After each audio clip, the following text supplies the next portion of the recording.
सभी का स्वागत है। मैं कुमार रवि। 2024 की नई सरकार के चेहरे का लगभग जो है फाइनलाइज हो चुका है और यह एनडीए की बैठक में तय हो चुका है। इस बार भी जो है मोदी के ही नेतृत्व में सरकार बनाएंगे। दूसरी तरफ इंडिया गठबंधन अभी ऐसा कुछ करने के मूड में नहीं है, न कोई ऐसी उनकी रणनीति है, वो वेट एंड वॉच की स्थिति में है।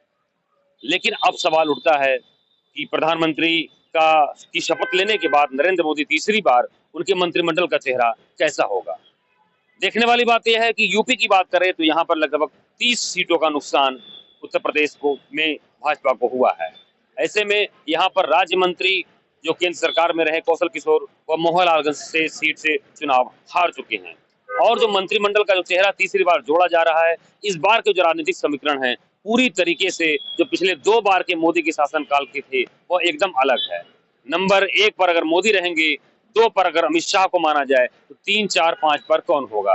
रक्षा मंत्री राजनाथ सिंह भी जो है अपेक्षा के अनुरूप जो है प्रदर्शन नहीं कर पाए हैं, जबकि नितिन गडकरी जो एक तेज तर्रार मंत्रिमंडल में काम करने वाले नेता माने जाते हैं और जनता के बीच में एक इमेज उनकी अपनी है कि मंत्रालय में काम करने के मामले में गडकरी का कोई जवाब नहीं। तो क्या यह माना जाए कि इस बार भी उनको सड़क परिवहन राज्य मंत्रालय दिया जाएगा, इस बार रक्षा मंत्रालय राजनाथ सिंह को दिया जाएगा, या फिर और जो अहम मंत्रालय हैं उसको किस तरीके से मोदी और अमित शाह की जोड़ी लोगों को बांधने और साधने का काम करेगी।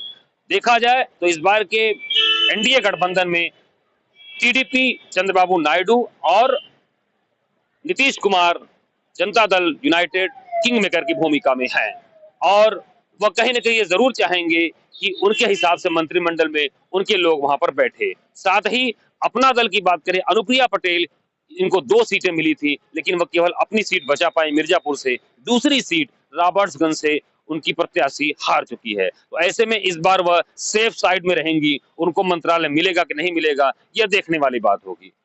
इसके अलावा अगर देखा जाए राष्ट्रीय लोक दल, उन्हें 2 सीटें दी गई थी गठबंधन के तहत और दोनों सीटों पर उनके प्रत्याशी ने जीत हासिल की है। वहीं अगर बिहार में माना जाए लोक जनशक्ति पार्टी रामविलास पासवान, चिराग पासवान ने उनकी प्रत्याशियों ने 5 सीटों पर शानदार जीत दर्ज की है। तो ऐसे में माना जा रहा है कि उनकी पार्टी की जो मंत्रिमंडल में जो एक पार्टिसिपेशन होगा, जो भागीदारी होगी वो कहीं अधिक होगी और चिराग पासवान को भी इस बार अहम मंत्रालय दिया जा सकता है। सब मिलाकर मोदी 3.0 के मंत्रिमंडल का जो एक चेहरा होगा, जो इसकी केमिस्ट्री होगी, जो उसका फिजिक्स होगा, वह इस तरीके से बनाया जाएगा कि आगे किसी प्रकार की खींचतान न हो।